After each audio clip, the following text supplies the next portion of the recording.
They treated the ex-wife like she was just bitter, until the records started asking questions.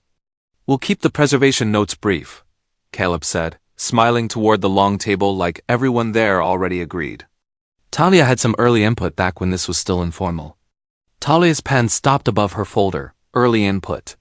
That was what he called 3 years of field notes, compliance drafts, and community meetings. Brielle sat beside him in a cream blazer, one hand resting lightly near Caleb's sleeve. Grant Whitman gave a small, approving nod, as if Caleb had handled something delicate. A board member glanced at Talia and softened her voice. "Of course, we appreciate you being here. Given everything." Talia closed her folder halfway, not enough to leave. "Given the project," she said evenly, "I'm here for the record."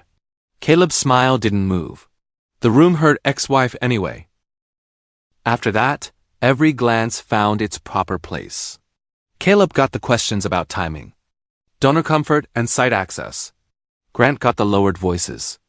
Brielle got the warm little smiles people give a woman they've decided represents a cleaner chapter. Talia got politeness, not hostility. That would have been easier to name. This was softer than that, wrapped in civic manners and catered coffee.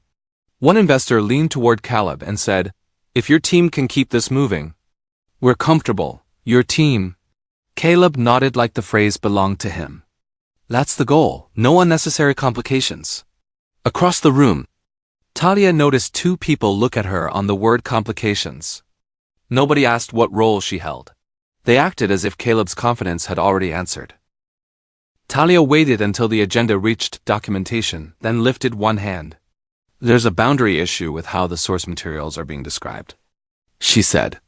"Before any public packet goes out, the language needs to match the existing record." Caleb leaned back. "We all want accuracy." "I'm not questioning that," Talia said. Brielle gave a careful smile. "Maybe this is something that can be handled offline, so the meeting doesn't get personal." The room eased at the suggestion. Grateful for it. Talia looked at the printed agenda, then back up. Her face stayed calm because she had practiced calm until it felt like a second spine. "This is not personal," she said. But Caleb's eyes flickered, almost pleased, as if her refusal to rise proved she couldn't. The packet made the problem worse. A paragraph near the back described the restoration as a partnership with local heritage contributors. No names, no rights language, no chain of custody for the oral histories. The neighborhood church archive was folded into one friendly sentence, as if memory could be borrowed and returned whenever development needed charm. Talia turned the page once, slowly. Avery Sutton, seated 2 rows behind her with a canvas tote full of files, caught her eye. Avery didn't shake her head. She just tapped one finger against the edge of her notebook. A warning. Caleb kept talking about momentum, about public enthusiasm, about making the site accessible. Talia heard what was missing. Access without authority. History without holders. A future built on records nobody in charge seemed ready to respect. During the break, Caleb found her near the side table. "Talia," he said quietly, "you can't keep doing this in front of people." "Doing what?" "Turning every project concern into a referendum on us." Her hand tightened around the paper cup before she set it down untouched. "I raised a documentation issue." Grant stepped close enough to join without seeming to intrude. Caleb's trying to keep a good thing from getting tangled in old feelings. Brielle looked between them, then lowered her voice. "I'm sure nobody thinks you mean harm." That was the neatest cut of all. Talia looked at Caleb. "If the record is wrong, the record is wrong." He sighed, soft and public-facing. "See? This is exactly what I'm talking about." Avery caught Talia outside by the side entrance, away from the boardroom glass. "I copied the older inventory sheets last month," Avery said, keeping her voice low, "and the church archive permissions. They don't match that packet." Talia looked toward the parking lot, where Caleb was laughing with 2 investors. "My mother would tell me not to give them a scene," she said. "Your mother wouldn't be wrong about the scene part." Avery shifted the tote on her shoulder. "But the records are not going to defend themselves." Later, Denise called before Talia reached her car. "Baby, don't let them make you look angry in public." Talia closed her eyes for 1 second. "I'm trying not to." "I know," Denise said. "That's what scares me." By morning, Caleb's team had circulated a revised access schedule. Talia read it twice before calling Avery. "They're moving the church materials into the developer packet review," she said. Avery went quiet. Paper shifted on her end of the line. "Without the rights appendix? It's not listed. And the authorship notes?" Collapsed into supporting history. Talia stood very still in her small office, surrounded by shelves that held more truth than anyone in that meeting had wanted from her. Avery exhaled. "That's not just sloppy." "No," Talia said. On the schedule, Caleb's name appeared beside decision liaison. Grant's foundation contact appeared beside funding coordination. Talia's name appeared nowhere. For the first time, the omission wasn't just insulting. It could change what the project was allowed to claim. By the end of the meeting, Caleb had the room back in his hands. People stood, gathered coats, promised follow-up calls. One woman touched Talia's elbow and said, "I hope this all gets easier for you, like Talia's problem was grief instead of governance." Talia thanked her anyway. Avery waited near the exit, silent. File bag tucked close. Denise's last warning still sat in Talia's ear, soft and heavy. Across the room, Caleb bent toward Grant. Relaxed again. Whatever he thought had happened, he believed he'd contained it. Talia slid the packet into her bag. If the language went forward like that, the damage wouldn't stay social. It would move into the record. And once that happened, staying quiet would stop being dignity. The next morning, Talia sent one email, no accusations. No names beyond what the routing required. She attached a short note asking that the public packet be held until the source descriptions, archive permissions, and contributor language could be checked against the existing file. She read it 3 times before pressing send. By lunch, Caleb called. "You copied the committee administrator?" he asked. "That's the proper channel. It makes it look like there's a dispute. There's a documentation question." He gave a small laugh, the kind meant to make her feel unreasonable for hearing it. "Talia, this is exactly what I meant. You're escalating something that could have been handled quietly." She looked at the email on her screen. Every sentence was careful. Somehow that had become the problem. Brielle posted a photo that afternoon from a downtown cafe. Caleb's hand visible beside her latte, the caption bright and harmless, "Building good things with good people." By itself, it meant nothing. By evening, 3 people connected to the project had liked it. And one had commented, "So glad Caleb has real support around him." Talia saw it because Avery sent a screenshot with no message. She set her phone face down. At the next planning call, Brielle's voice came through warm and polished. "I just think we should keep the tone positive. The community deserves that." Caleb thanked her. No one said Talia's name. They didn't have to. Her professional caution had been turned into the shadow behind someone else's picture of stability. Grant entered the next conversation like a man lowering the temperature. "I'm concerned about confidence," he said, hands folded on the conference table. "Donors don't like uncertainty, and neither do permitting partners." Talia kept her notes open. "Uncertainty is exactly why the packet needs review." Grant looked at Caleb before answering her. "Or the appearance of uncertainty is being created where none needs to exist." A committee member shifted in her chair. Caleb said, "Dad's point is that we can't let personal history slow down a public benefit." There it was again, dressed better this time. Talia watched the room absorb Grant's calm, as if calm itself were evidence. His reputation did what Caleb's smile couldn't quite finish. It made doubting Talia feel responsible. Talia spoke before the agenda moved on. "The oral history materials can't be described as unrestricted community contributions," she said. "Some of those permissions are conditional. If the packet misstates access, funding review could flag the entire submission." For a moment, the room went still, then Caleb rubbed his forehead. "This is a lot. It's one compliance issue." Grant's voice stayed mild. "But you can understand how intense this sounds, given the circumstances." "The circumstances don't change the permissions." Brielle exhaled softly. "Almost not enough to hear. Nobody's attacking you." Talia looked from Brielle to Caleb. "I didn't say anyone was." But the warning had already been moved out of the file and into her temperament. Avery met Talia at the archive room after hours, under fluorescent lights that made every file look older than it was. I pulled the permission letters, Avery said, sliding a folder across the table. Not all of them. Enough to know you weren't guessing. Talia opened the folder but didn't touch the pages yet. Avery watched her. If we move too fast, they'll say you're trying to embarrass Caleb. They're already saying worse with fewer words. I know. Avery's voice softened, but only a little. Still, records work best when they enter the right door. Talia looked down at the copied signatures, the dates, the conditions in plain language. Proof existed. It just couldn't protect her where people had already decided not to see it. Denise was washing dishes when Talia came by, sleeves rolled to her elbows. Church bulletin tucked under a magnet on the fridge. I heard folks are talking, Denise said. Talia leaned against the counter. Folks are always talking. Not always with your name in their mouths. Denise dried a plate slowly. I raised you to know when a room is waiting for you to give them a reason. I know. But I didn't raise you to let people bury what you know. Either. Talia looked down at her hands. Denise softened.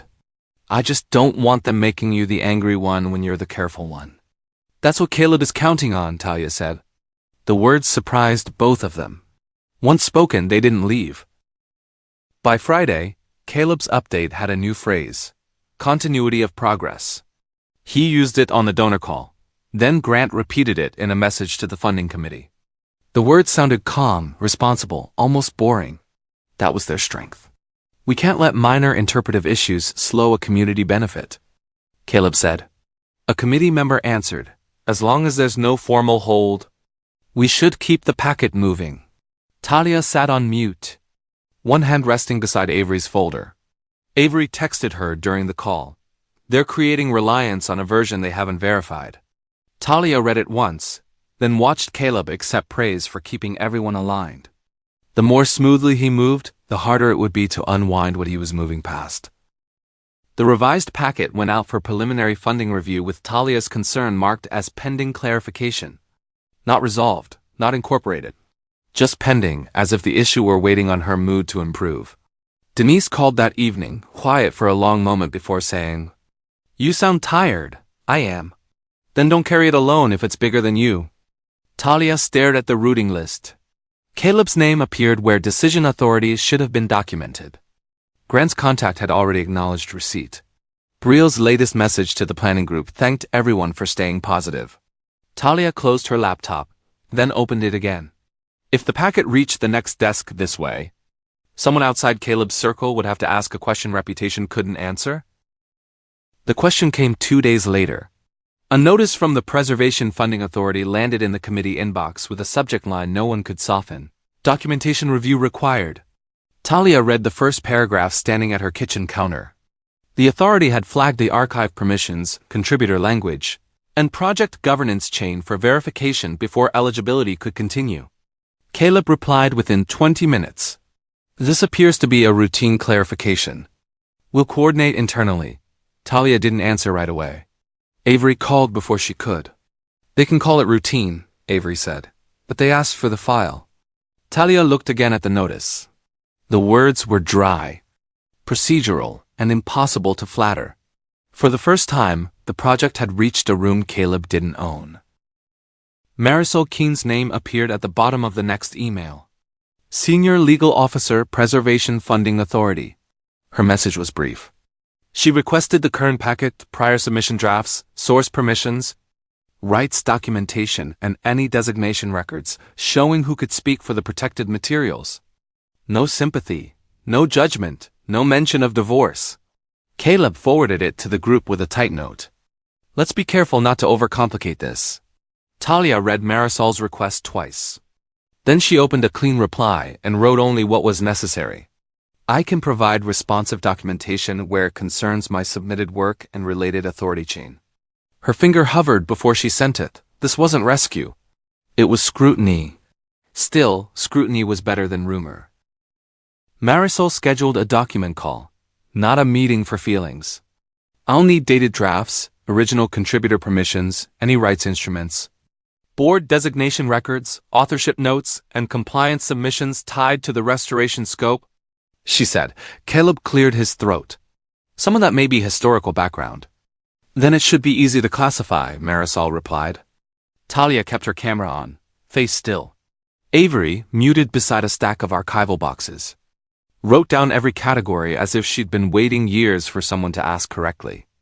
Marisol continued, I'm not assessing personal history. I'm assessing standing and eligibility. The sentence passed through the call like a locked door clicking open. Not wide, not yet, but enough for Talia to hear the difference. Caleb waited until Marisol's call ended before he texted Talia directly. So now we're bringing legal into this? Talia read it, then set the phone down. A minute later, another message came through. You know how this looks? She answered with one sentence. The authority requested documentation. His reply came fast. Because you made it sound like something was wrong. Across town, Caleb was already shaping the story before anyone could inspect the file. By evening, Brielle had heard that Talia was pushing the process. Grant had heard she was creating exposure. Nobody said the review existed because the packet was incomplete. They said it existed because Talia couldn't let go. Avery didn't ask if Talia was okay when she arrived at the archive. She just handed her a labeled box. Draft timelines, church permissions, meeting notes, and the old correspondence with the trust, Avery said. I make copies. Originals stay here unless Marisol requests custody procedures. Talia looked at the neat tabs, each one written in Avery's small block print. You didn't have to do all this tonight. Yes. I did. Avery set another folder on the table. Caleb is making claims about motive. Records answer sequence. Talia sat down slowly. Outside that room, people still heard Caleb's version first. Inside it, the dates were lining themselves up, quiet and stubborn, waiting for the right question. Marisol's first response did not sound impressed by anyone. She sent a chart back to the committee with 3 columns. Claim. Required support, source received. Under several of Caleb's summary statements. The 3rd column was blank. Talia sat at her desk and read the attachment without moving. One line stopped her. Authority to designate archive usage remains unverified against prior contributor restrictions. Caleb replied to the thread, we can provide context on how these materials have historically been handled. Marisol answered 20 minutes later. Context may be useful after standing is established. It wasn't praise, it wasn't protection. But for the first time, someone with power had refused to treat Caleb's confidence as a substitute for proof. Grant called it a misunderstanding. He used that word twice on the call with Caleb and the committee chair, his voice calm enough to make pressure sound like advice. We don't want a routine review turning into a reputational issue, Grant said. Investors get nervous when process looks unstable. Talia wasn't on that call, but the chair forwarded Marisol a shortened version of the concern afterward. Marisol's reply was brief. Please send all communications regarding the requested documentation to this office. When Caleb saw it, he stared at the screen. Grant adjusted his glasses. We just need to keep this contained. But containment had started leaving fingerprints. Every careful nudge, every polished concern now had a place in the record. Talia waited until the apartment was quiet before opening the folder Avery had helped organize. Denise called while the scanner warmed up. You sure? Her mother asked. No, Talia said, but I'm clear. That was the best truth she had. She scanned only what Marisol had requested. Dated drafts, contributor restrictions, her compliance notes, and the board designation letter she'd never used as a weapon because it wasn't one. Avery texted, send the clean index first. Let the documents speak in order. Talia attached the files, checked every label, and wrote a short cover note. These records are provided for verification of authority chain and preservation obligations. Then she sent it before fear could make privacy look like safety again. Marisol's acknowledgement arrived the next afternoon. The language was plain, almost cold. Preliminary review confirms responsive documentation establishes a material connection between Nissa's and Brooks's prior submissions and the questioned authority chain. Interim protective measures may be warranted pending completion of verification. Talia read it once, then again. Avery called and didn't speak right away. You saw it? Talia asked. I saw it. Neither of them celebrated. The finding was limited, private, and unfinished. It didn't correct the looks in the meeting room. It didn't take back Caleb's messages. But it meant the system had found a thread with Talia's name on it. And somewhere else, Caleb was reading the same words and understanding what they threatened. The protective notice went out before noon. Pending verification, no public packet. Access schedule, donor-facing summary, or archive use description could move forward without funding authority review. Talia saw the email at her office and let her hands rest flat on the desk. It wasn't an apology. It wasn't a public correction. Her name appeared only where the procedural basis required it. Still, the project stopped moving under Caleb's version. Caleb replied to Marisol. Copying grant. We're concerned this may delay community benefit unnecessarily. Marisol answered, the hold is limited to materials affected by standing and use verification. Limited, dry, enforceable. For the first time in weeks, Talia could breathe without feeling the record slipping away while everyone smiled. Caleb didn't argue with the hold where Marisol could answer him. He argued around it. By late afternoon, Talia heard the new version through a forwarded message from a committee member who thought she should know what was being said. Caleb had called the protective notice an unfortunate technical detour and said he hoped everyone understood how difficult it was to keep a project moving when old personal tensions found their way into formal channels. Brill replied with a heart and, "You've handled this with so much grace." Grant added that delays had consequences for community trust. Talia read the thread once, then closed it. The first thing that had actually protected the record was already being described as something she had done to Caleb. Marisol did not argue with Caleb's accusation. She expanded the request.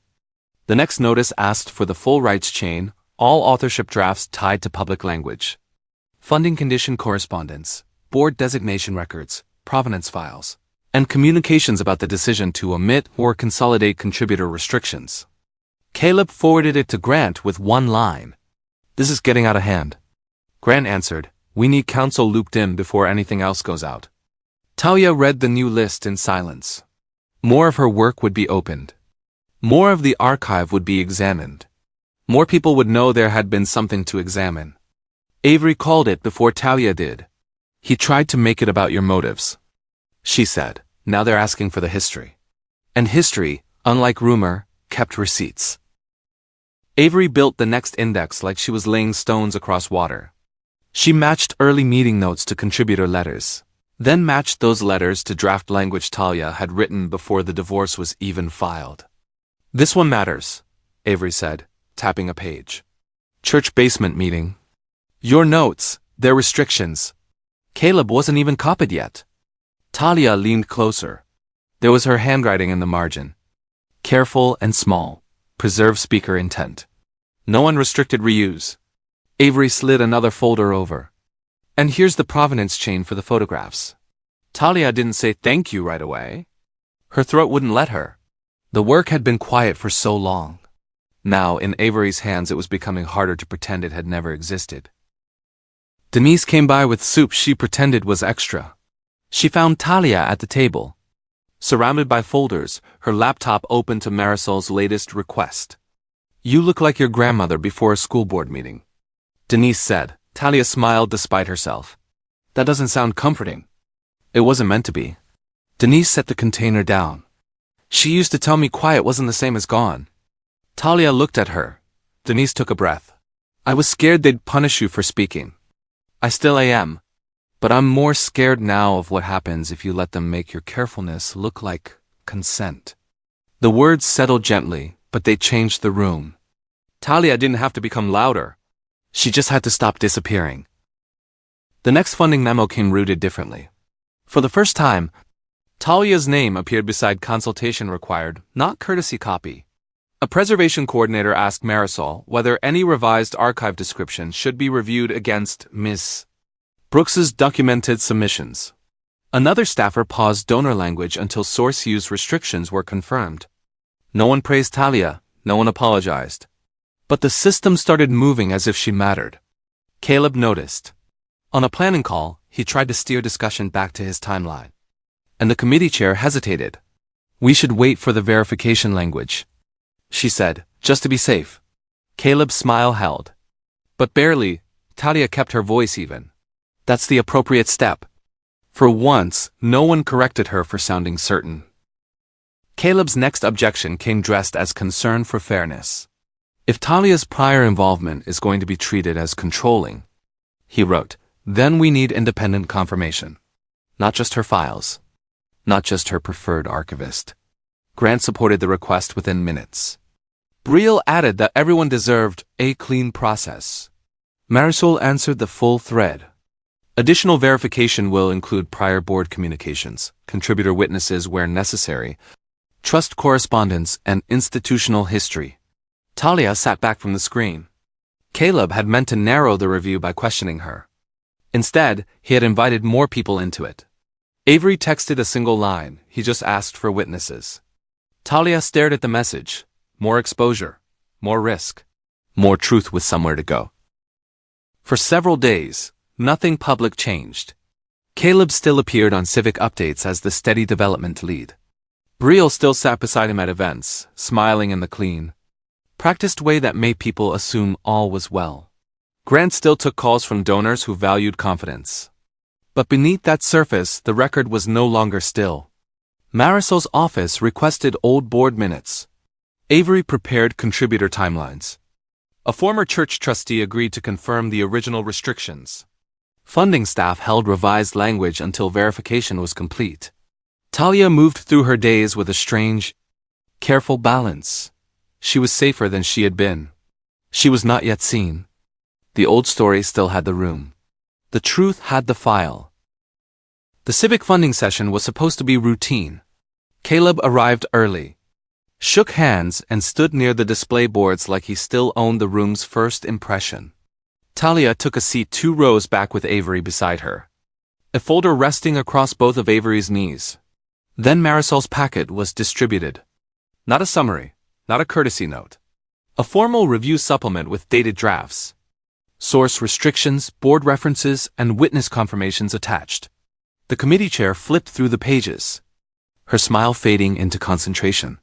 Caleb leaned toward Grant. This wasn't supposed to be part of tonight's agenda. Grant's jaw tightened. Across the room, someone whispered Talia's name. Not with pity this time, but with uncertainty. The file had entered the room before Caleb could explain it away. Caleb rose before anyone asked him to. I want to be clear, he said, voice smooth enough to calm people who wanted calming. No one here is trying to disregard procedure. But we should be cautious about allowing private conflict to reshape a project that's meant to serve the public. A few faces turned toward Talia. He continued, Talia has history with this work. Obviously, and with me, that makes objectivity complicated. Talia didn't move. Marisol glanced down at her notes. Grant sat very still. Briel's expression tightened, just for a second. Caleb had placed his old story beside the evidence because it had always worked before. This time, the documents were already in the room, waiting for someone to ask what they proved. Marisol adjusted her microphone. The question before this body is not whether Mrs. Brooks has personal feelings about Mr. Whitman, she said. The question is who has documented standing regarding protected materials, submitted authorship, use restrictions, and funding eligibility. The room went quiet in a different way. Caleb shifted. I'm not suggesting feelings are the only issue. Then they won't be treated as controlling, Marisol said. Talia looked down before anyone could read her face too closely. Marisol continued, we will address the record by category, rights chain, authorship history, board designation, compliance submissions, and source restrictions. No one defended Talia's character, they didn't have to. For the first time in public, the room had been told to stop asking whether she was bitter and start asking what the documents proved. Avery was called next, and she walked to the table with 2 folders and no performance. These are copies from the community archive, she said. The originals remain secured. She identified the church basement notes, the contributor letters, the photograph provenance sheets, and the early draft language carrying Talia's annotations. A committee member leaned forward. These dates are before the Whitman development packet? Yes, Avery said. Before the divorce filing too. Talia felt the words land across the room. Avery turned a page. The restrictions weren't new. They were preserved, Ms. Brooks documented them and built the compliance language around them. Caleb looked at the table, not at Avery. The work was no longer invisible labor tucked behind a marriage. It had dates. It had witnesses.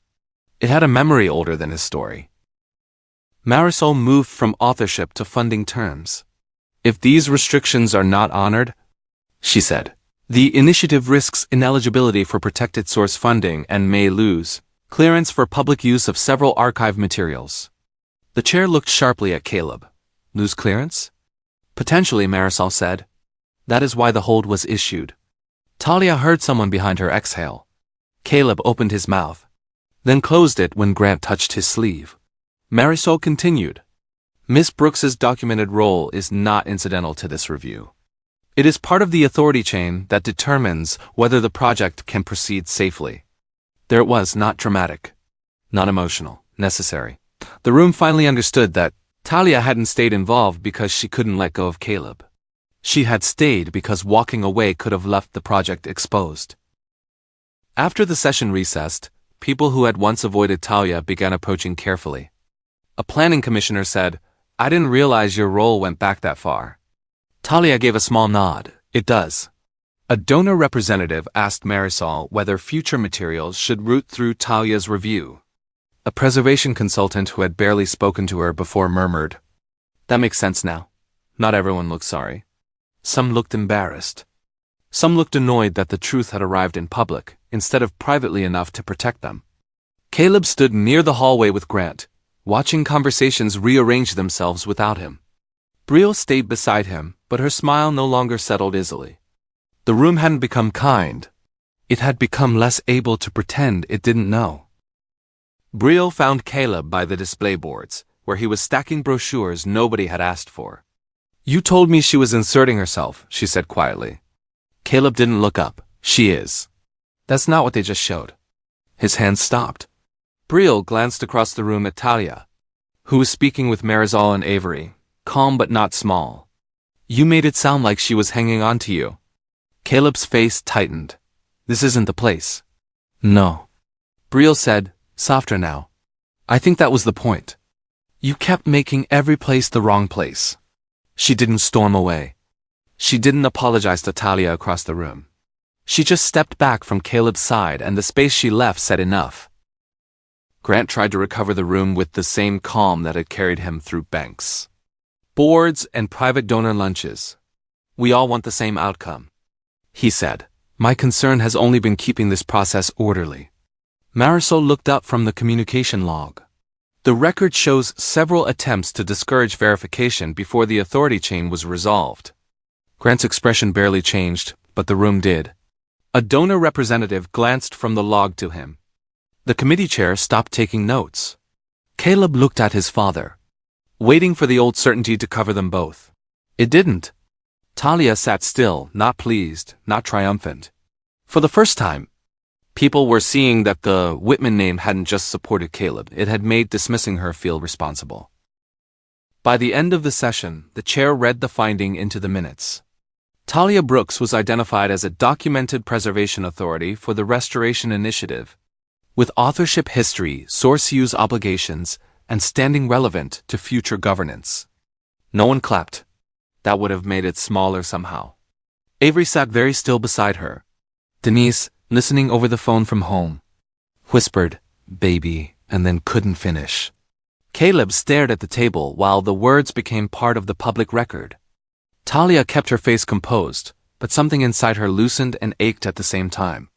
The room finally knew she had not been a bitter ex-wife reaching backward. She had been the person responsible for protecting what everyone else had nearly mishandled. Still, being seen did not erase what it had cost to be unseen for so long. The days after the hearing did not bring a clean wave of apologies. They brought revised procedures, corrected minutes, cautious emails, and people choosing their words more carefully when Talia was copied. One board member sent a brief note. I regret not asking more questions earlier. Another said nothing at all, but started routing documents through the proper review channel. Marisol issued a follow-up, requiring written acknowledgement of the corrected authority chain. Caleb's name appeared in fewer threads. When it did, his tone had lost its old ease. Talia watched the changes happen without mistaking them for healing. The truth had finally become public behavior. But after being rewritten for so long, being believed did not immediately teach her body how to rest. The amended governance packet arrived with Talia's role stated plainly. Required preservation compliance review. Documented rights-bearing steward. Authority chain contact for protected source materials. Marisol walked through the safeguards on a call with the committee. Donor language would be frozen until use restrictions were cleared.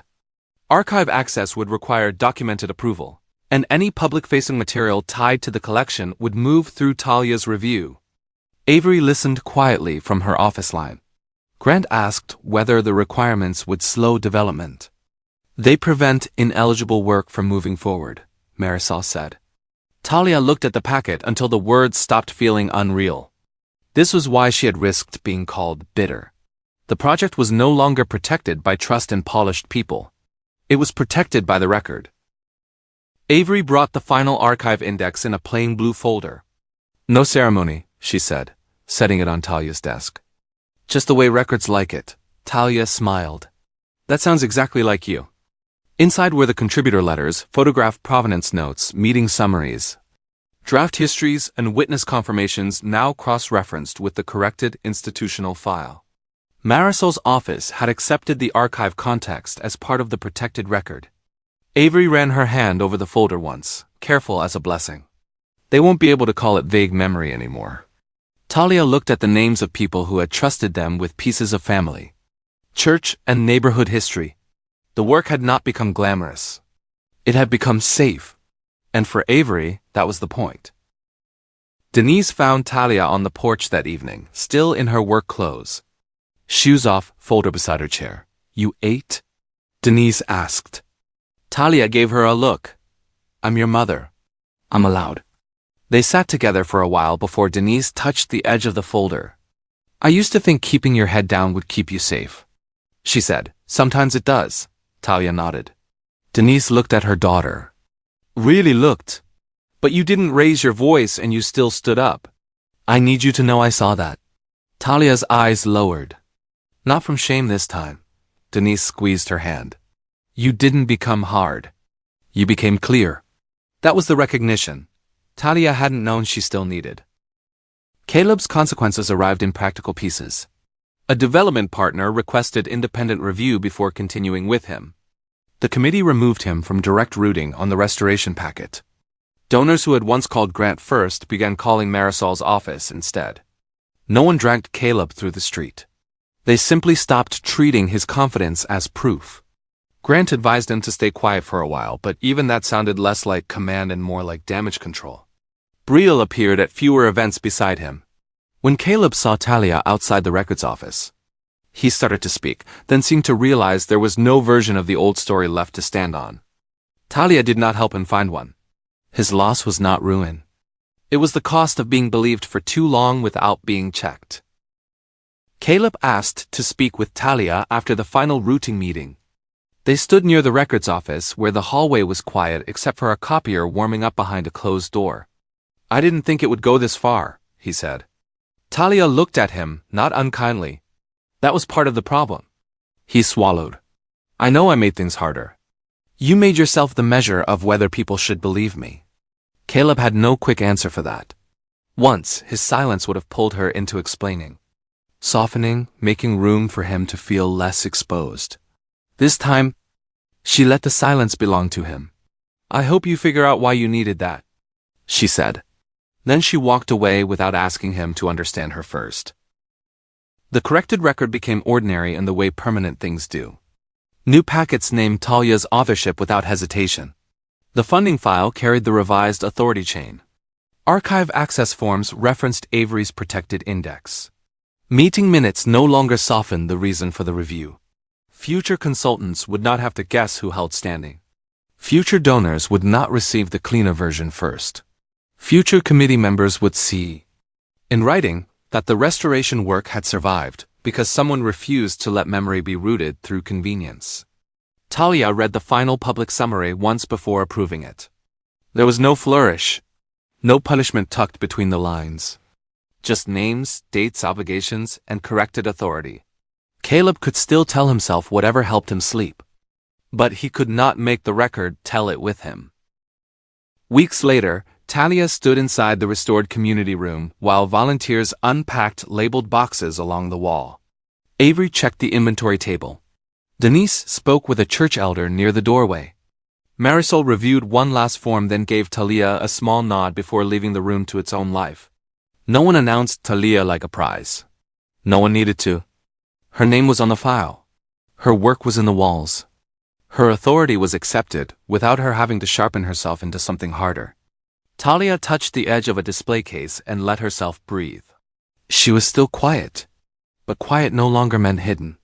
She had protected what depended on her, and she had not had to become cruel to be believed. That was enough. More than enough.